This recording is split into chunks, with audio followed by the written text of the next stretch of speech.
Capes and Conundrums. As the three Sonir input the answer to things, they are surprised when the computer asks what their next course of action will be.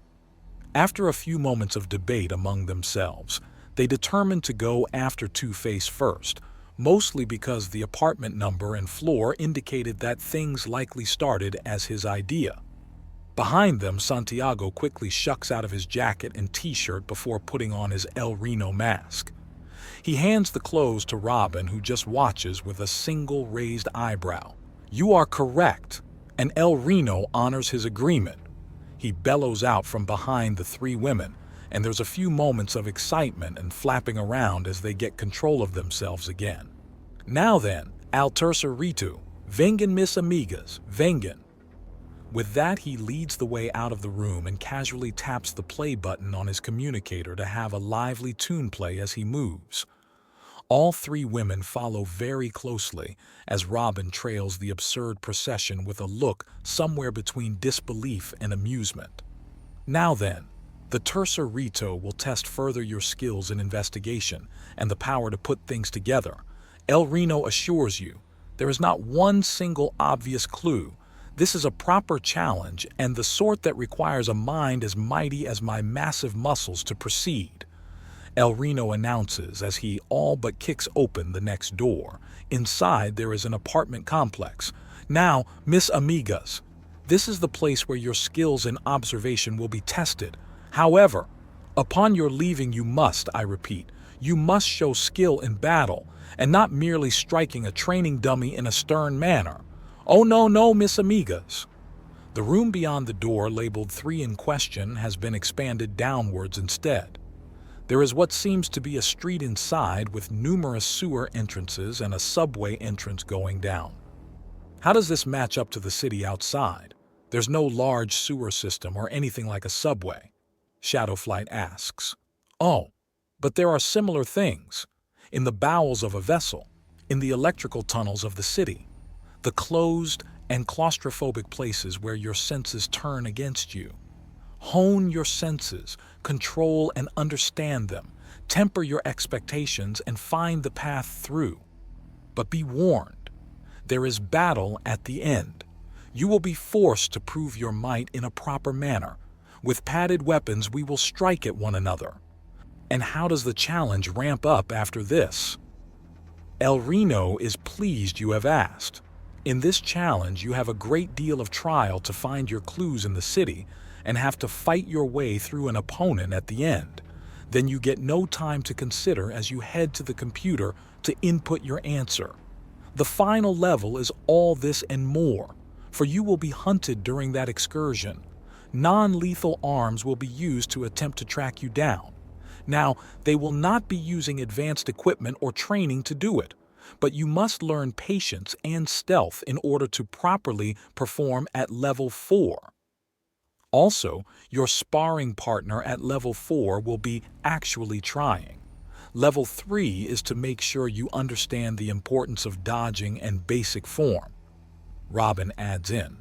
"So, what was that dummy supposed to prove?" Darkscream asks. "Whether or not your own flesh could withstand the mightiness of your own blows," El Reno bellows out.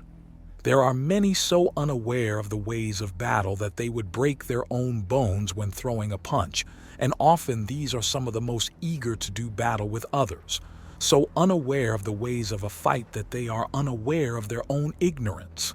El Reno pities such fools and would teach them all if he could. But there are so many people that they would have a gravitational pull if they were all to stand side by side. The sheer mass of the ignorant and weak would be greater than entire worlds. Alas, it is the duty of the strong to lead the way, and lead El Reno shall." Yes. The Rhino charges forward and all that. You 3 were expected to pass the last 2. They were the basic tests. This is the level where you need to pay attention. And isn't there another level of prize for you to earn? Robin asks, and a hand finds its way to his shoulder.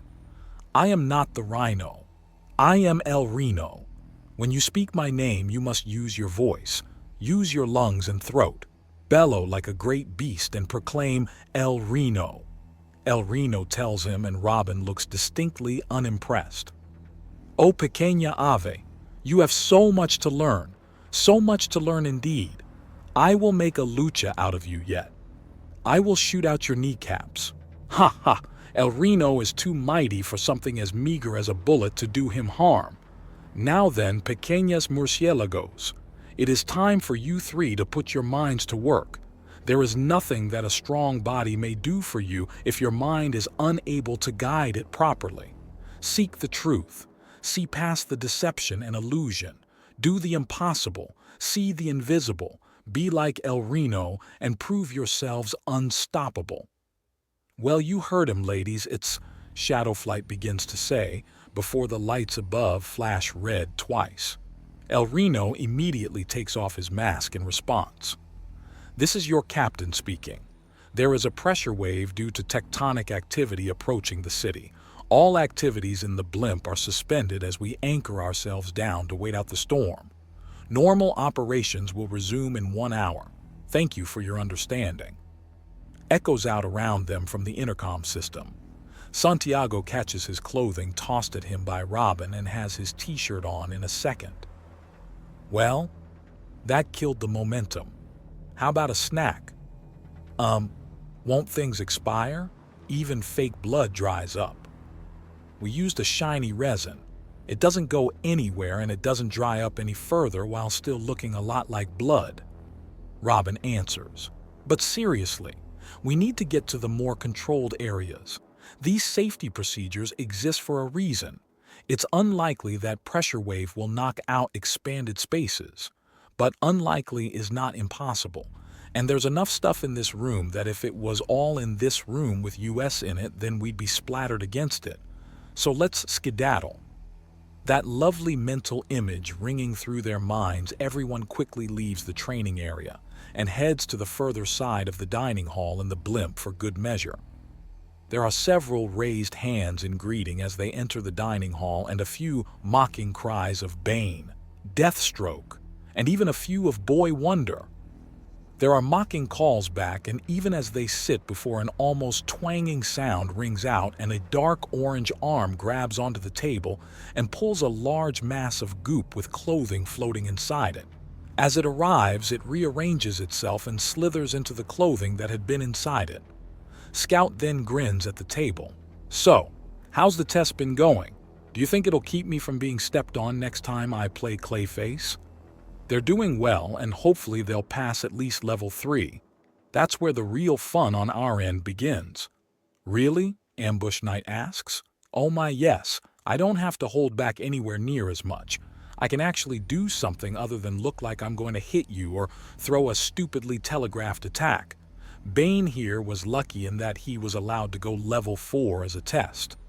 But I was stuck at level 1. Basic weapon, no real mind games, no stealth, give people time to get back up," Robin says before hefting a sigh. "You know, I'm willing to sign what it takes to see how you can take us on properly." Darkscream offers. "Hey, which one of these two are you bats lusting after, Bane or Deathstroke?" Scout teases. "Lady, I'll take either one, and if I hit the jackpot and get both, then I'm going to brag until I die." Darkscream answers, and Scout laughs at that. "Can we get off the subject of speed roasting and back into a more professional standing?" Santiago asks.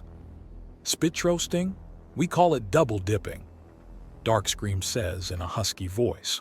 "No, we are cutting off this discussion and keeping things professional. We have a job to do. We are on the clock. End of story." Santiago nearly spits and Robin huffs in amusement. "That means you're too close for comfort to the target," Robin says, and Santiago flicks him in the forehead. "Ow? Go grab some snacks. I need to speak with the girls." Santiago tells him, and Robin stands up with his hands up and a smile on his face. "Oh, this is going to be juicy," Scout exclaims, and receives a level look from Santiago. "You want me to go too?" He does not respond. "You want me to go too," she says before standing up from the table and following Robin. He watches her leave for a short time before turning to the three Sonir. "Ladies," he begins, "I understand that you're eager, that this is a normal state of affairs due to the sheer absence of men, that my being here is like waving a full course meal in front of a starving soul.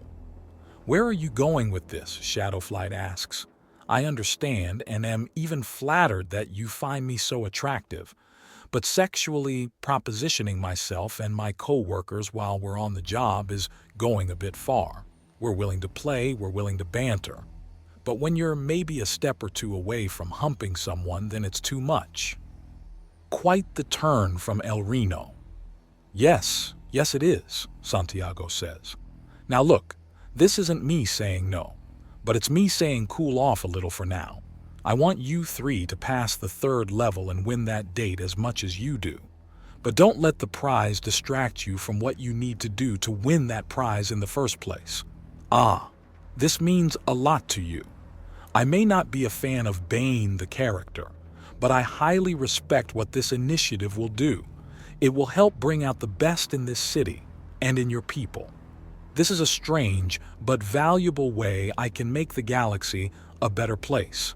Teaching people with the strength and energy to go out and do things, how to work with the law rather than against it.